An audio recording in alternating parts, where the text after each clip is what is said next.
What is going on, buddy? Zach RC here. Welcome back to the channel and welcome along to episode number 4 of the F1 Ultimate Career Series. We are finished with Formula 2 and it is time now to make our debut in Formula 1. If you guys did miss any of the first 3 episodes of the prologue to this series, make sure to go check those out if you haven't already, and make sure to get subscribed for more F1 content as the series continues on.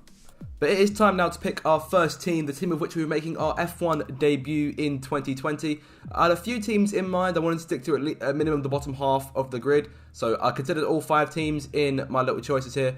The 2 of them I had my hearts on in particular were Williams and AlphaTauri. Now, of course, Williams obviously at the very bottom of the grid, but given how the result of the last F2 video went, I made the choice to go with AlphaTauri in because that keeps our championship rival Nicholas Latifi on the F1 grid this season in which he made his debut. And in terms of teammate, we'll pick Pierre Gasly over Danny Kvyat. Of course, Gasly did a further 2 years at AlphaTauri after this one, before of course moving to Alpine for 2023. So the last task here is to pick the calendar for this season. Now, I was going to do full season length, but I thought about it and I don't want to risk not reaching the end of this series on F1 24 before the end of the game cycle and before F1 25 comes out. So we'll stick to 16 tracks per season, and I think I've selected a good set of tracks for this first campaign in 2020. So we'll start the season off in Australia, of course, where our season was originally meant to start. Then we'll go to Bahrain, following along over to China, then go to the first race at Zandvoort in the Netherlands, go to Spain, then Monaco, Canada, and then back to Europe for Austria, of course, our home race at Silverstone,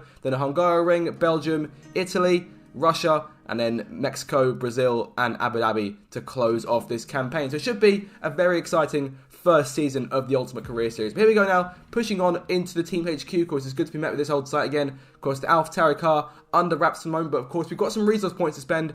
So we'll allocate those then towards initial upgrades. We've got 2,000 points to spend. So we'll go first with this durability upgrade on the gearbox that helps improve that over the course of the season. Now, of course, 2 of the departments here cost 1,000, but 2 of them cost 500. That'd be the powertrain. The other one that doesn't. But of course, there are certain areas in which the AlphaTauri will be weaker compared to other cars in the field. So we'll go with that powertrain development simply because we can afford it. We've got 1,000 points to spend on either chassis or aerodynamics. Now, of course, we are about in the same position compared to the rest of the grid on both fronts. So we'll go with aero for this first upgrade. We'll look into chassis upgrades at a later date. So there's our upgrades all on the board there, as in terms of when they'll come through as well. But now it's time for the moment we've been waiting for. It's time to see the machine with which we'll make our F1 debut.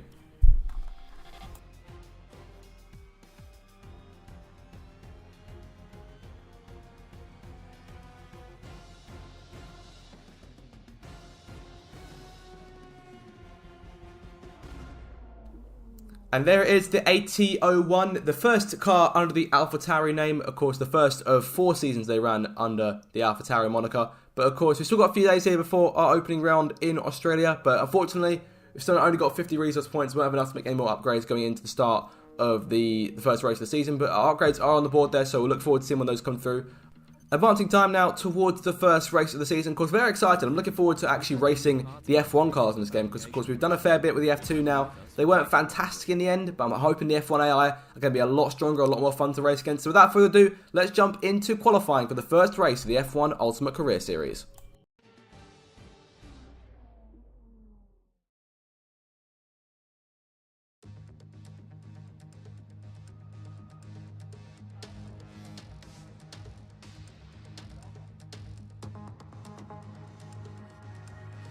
Let's do this now. In the car, waiting to go out for the start of our first qualifying session in Formula 1 with this AlphaTauri team. Now, for this first episode, I'm going to do full qualifying. So see if we've got the pace to make it through to Q2, perhaps even Q3 push. But for future episodes, I'll be putting this on short qualifying.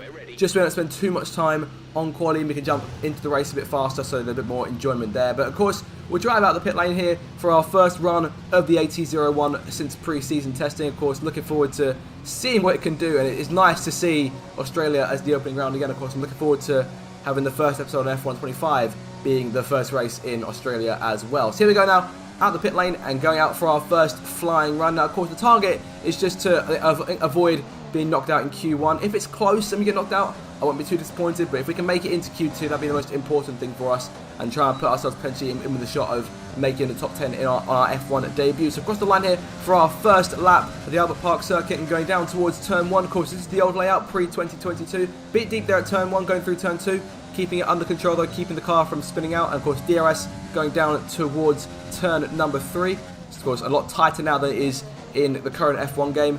And of course, there's always a sense of having to relearn the old layout. Of course, having driven the new layout for a good few years now, especially over in the second sector, where of course the complex going around the lake and towards the chicane at the end of the second sector has obviously changed a fair bit. But a solid first sector, and coming through the last corners now through turns 15 and 16 to complete our first run. A bit wild at the last corner. Giovinazzi went fastest there, 1 minute 24. We'll see where we're at. We stack up 1:23.5, so about a second in front of Giovinazzi there in the Alfa Romeo. So a solid start, but of course we'll be topped later on in the session. There goes Charles Leclerc over the line, 1:22.8 for him, so that puts us about a second or so behind him. So all in all, a decent first run there, and I did a second lap because I don't think I have enough ERS to make it round, because we've normally got enough for one full push lap on F1 24, but we had enough in this case to go for a second lap. We improved it by 0.3, so 1:23.1. That'll keep us in P5, will bring us a bit closer to the cars in front, and that'll more or less do it for our first run, as after everyone set times, we were actually quite safe in terms of lap time. The times we knocked out was about 0.8 back from us. That was Magnussen, the first car out, Raikkonen, Grosjean, Giovinazzi, and unfortunately Latifi there in the bottom 5. We do make Q2 into P13. Bottas tops the session from Hamilton and Sainz, but I saw Leclerc outside of the top 10. And you saw the time he set initially. That could be a concern for Ferrari, perhaps later on in the session, and perhaps if he doesn't make it out of Q2. But on our first Q2 lap, they're a bit wide going into the gravel in the third to last corner, but keeping it on the circuit, fortunately. But I think that's definitely going to have a detriment to our overall lap time. He's come off the last corner and towards the line. It's one of the racing points behind us there. Hamilton goes fastest, 1:21.5, but down towards the line, only a 1:23.6 for us, which is slower than our initial Q1 lap. So a bit of work to do there in terms of improvement, and pushing on now later into the session. We'll accelerate time a bit further now. Right now, dropping to inside of the bottom 5, 14th place at the minute, and right now we need to improve about a second or so to get ourselves into Q3. Gasly, our teammate, holds the last place in 10th. Leclerc just out at the minute as well, so we'll make our change onto the fresh set of soft tyres, and we'll go out for one last run here at the very end of the session, see if we can have enough to get through into Q3 for the first time. So on to our last lap then, and going into the third and final sector on the circuit. We're currently 4.5 tenths up, so looking like we could improve, but I don't think it's going to be enough at this point. Remember, we need about a full second or so to so much as match Gasly, and of course that's not accounting for any potential last lap he could make, because I see him there going into the last sector now on the mini-map. Into the last couple of corners here, we're losing time here, only about a quarter of a second up at this stage. That's going to make up big gains in these final two corners to stand any chance of making it into Q3, but it's looking like curtains for us through the final corner. Big improvements there. We're up by 7 tenths off the last corner and charging towards the line. Is it going to be enough to get us into Q3 for the first time? We're going to miss out there. It looks like, based on what I'm seeing on the steering wheel, it's going to be P14 for us. We stay P14, and that will be the end of our first F1 qualifying session. So we go out alongside Leclerc, Ocon, Stroll and Magnussen. Overall, not disappointed. This is what I expected it to be. And of course, it all comes down to if we score some points in the race. So without further ado, let's move on to the Grand Prix.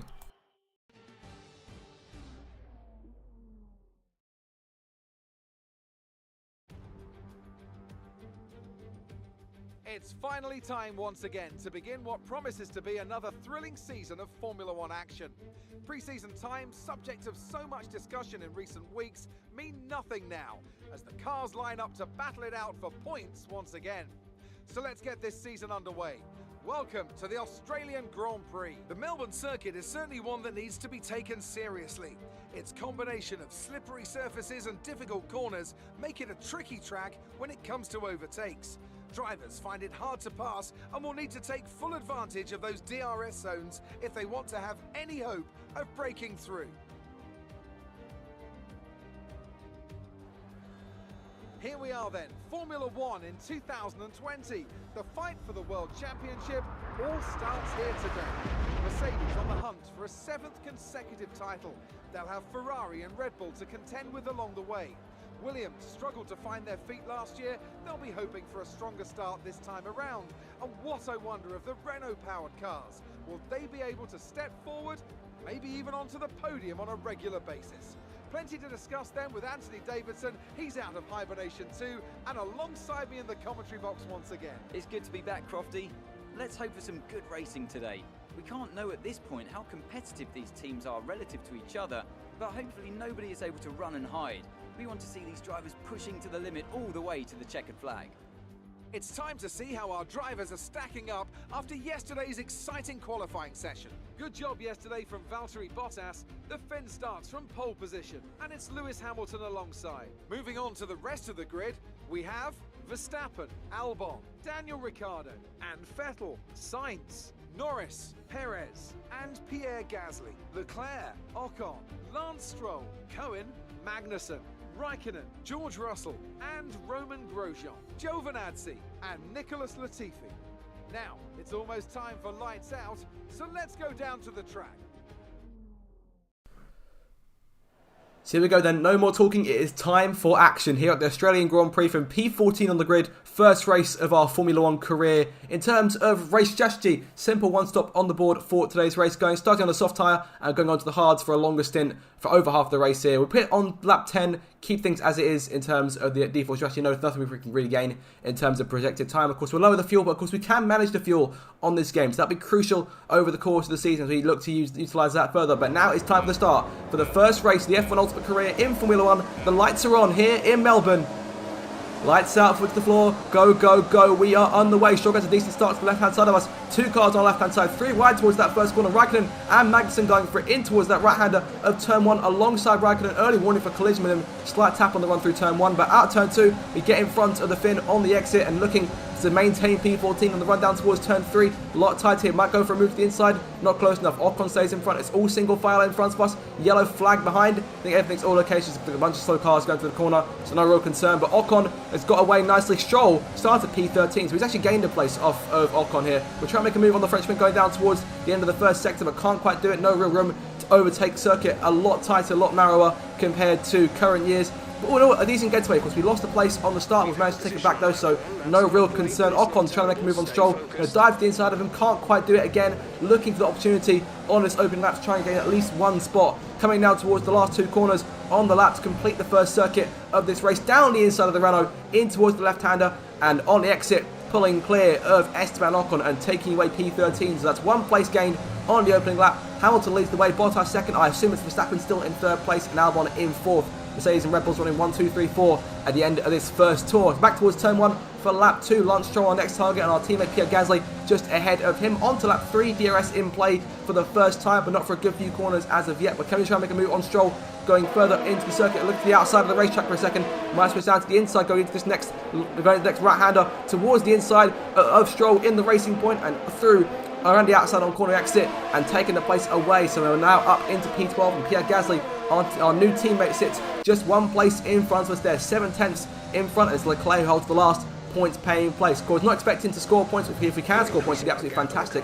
On to lap 4, chasing Gasly, DRS to our possession. He hasn't got it over Leclerc, so we'll continue to close in on our teammate. Yellow behind us, there's a car going slow. Not sure, that's not like one of the Haas cars. I'm not quite sure which one it is. We'll get a confirmation in a matter of moments. Kevin Magnussen is out of the race and the safety car has been deployed. So only 4 laps in and we've already got a safety car as a result of Kevin Magnussen's retirement from the Grand Prix. And it must be a shame for Haas to have one car out this early on. Have to have a look at what happened to have caused this problem for the Dane here. Going into turn 1, everything looks nice and fine. He's currently chasing down one of the Alfa Romeos, Kimi Raikkonen position.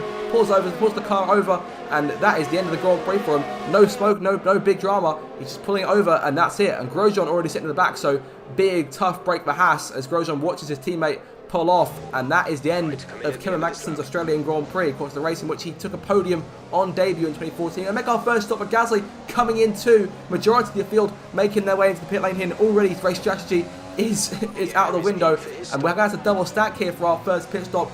Not what we wanted to have done, but of course that'll lose us a big amount of track position. Gasly comes in.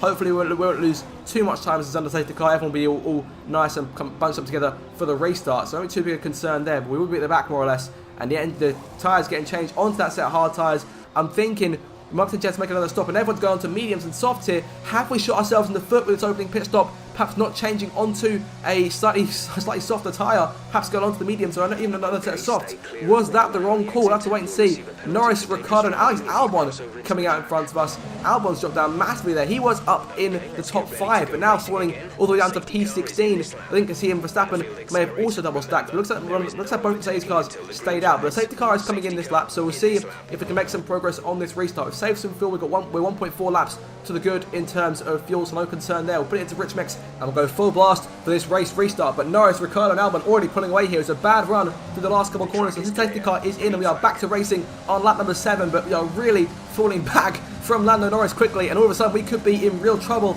in this Grand Prix. We've got to try and keep in DRS range of our compatriot in the McLaren, otherwise we risk falling away from the train and losing any chance of doing well in this race entirely. We have to use a good chunk of our battery too in order to try and keep with the cars in front.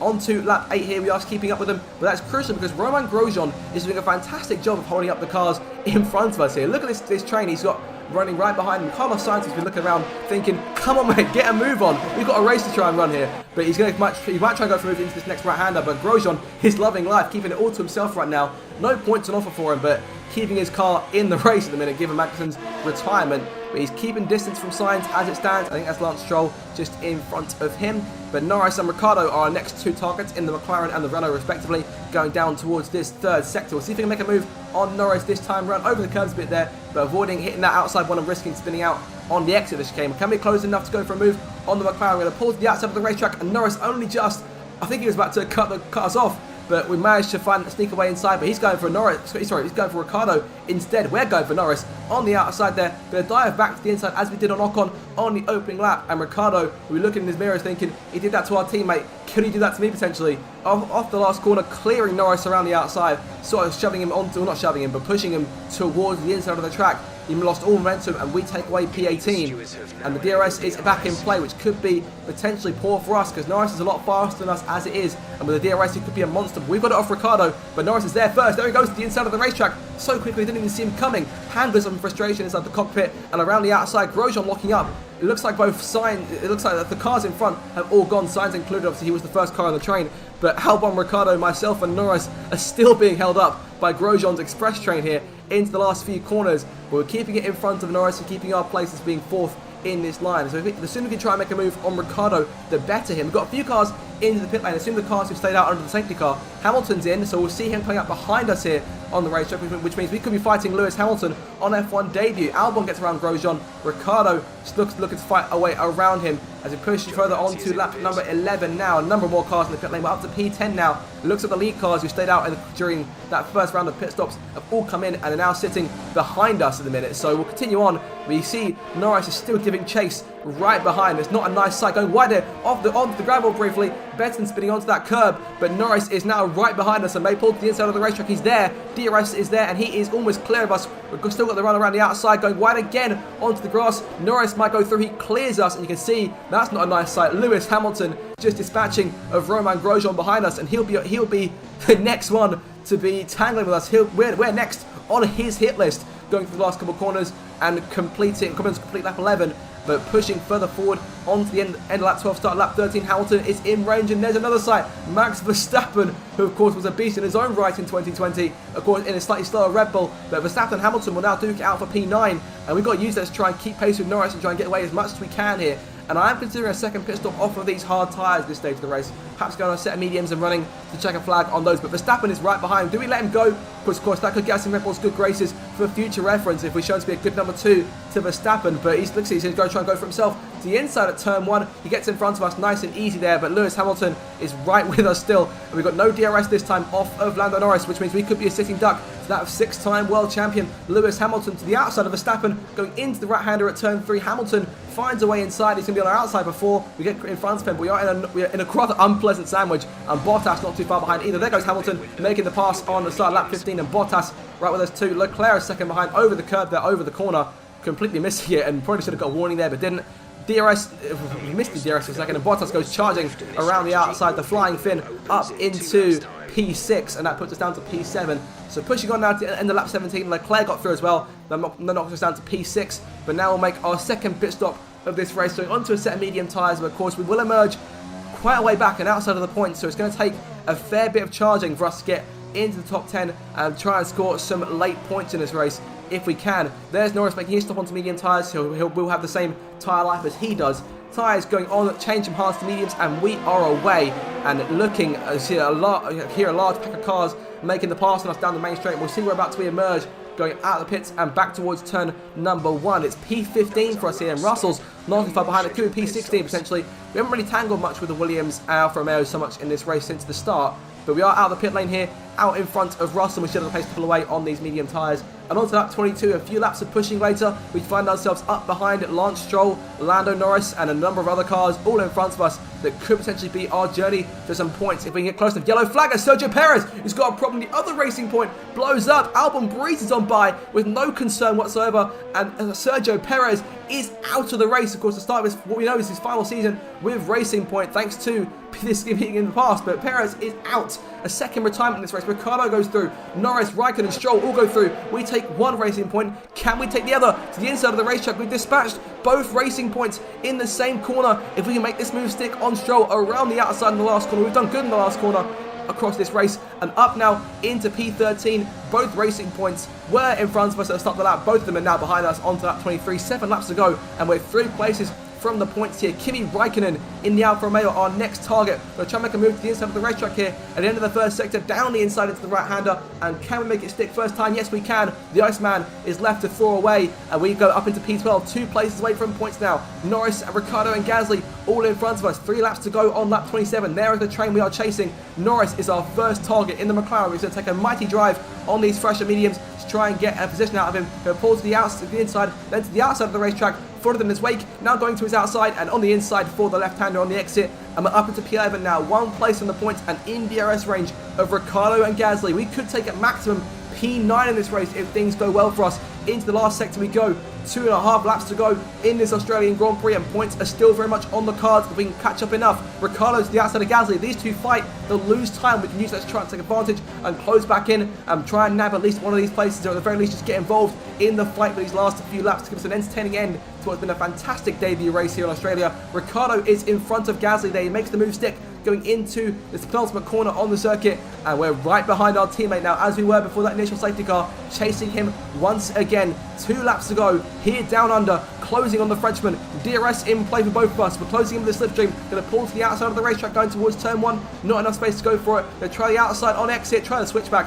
Couldn't do it, got nestled up behind Gasly, and here comes Norris, might try and make a move as well. This is for the last point, ladies and gentlemen. Only one on offer, but we want it more than anyone. Down the inside of our teammate, going towards turn 3. We're pulling alongside him. Can we make the move stick going towards turn 4? Around the outside, and there it is. P10 secure. Ricciardo is gone. We are moving away from Gasly and Norris, and that might just be the end of the matter in terms of points. We've established 7 tenths on our teammate already, but up front, Lewis Hamilton is dominating this race, and he'll come through in a few moments' time to win the Grand Prix here on lap 29. He's had Bottas and Verstappen pressuring him all the way, and into the last corner comes a 6-time world champion on his quest to win his 7th and his 4th straight. He comes to the line and wins the season opener in Melbourne. Valtteri Bottas will lead home a comfortable Mercedes 1-2 in second, and Max Verstappen pressurising him all the way in third. As for us though, when I saw that double stack and I saw the hard tyres compared to everyone else's mediums about 25 laps ago, I thought this race was over, and here we are at the end of lap 29, emerging from the final corner to just hold off Pierre Gasly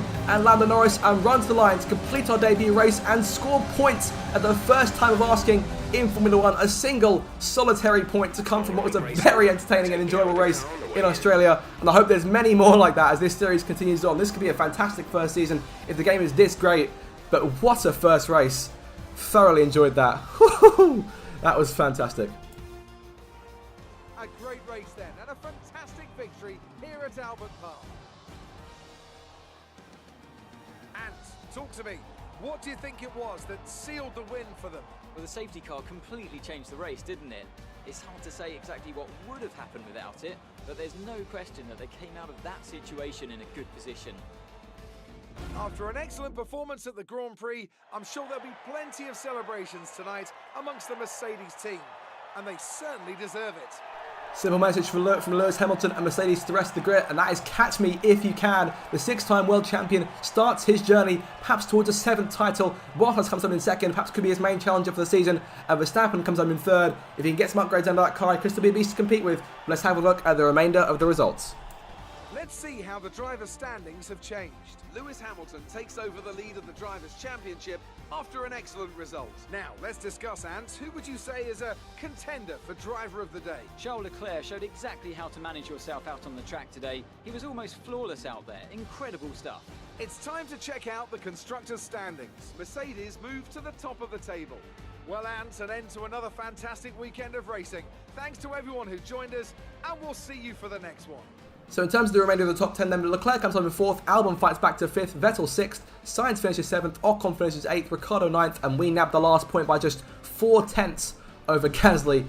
What a fantastic race that was. In terms of the Drivers' Championship, all is the same. Hamilton, of course, gets the bonus for fastest lap, so his tally takes him up to 26 to start the season. And in terms of the Constructors' standings, we'll move over to those. Mercedes lead the way, 44 points, perfect start to the season. We sit in 6th place for AlphaTauri, 1 point to our name. McLaren and Renault could be our closest challengers, but can we close up to them? Only time will tell. But guys, that is the end of the first episode of Formula 1 racing in the F1 Ultimate Career Series. I do hope you did enjoy. If you did, make sure to like, share, and subscribe for more future Formula 1 content. Have a fantastic day, and I'll see you all in the next video. Goodbye.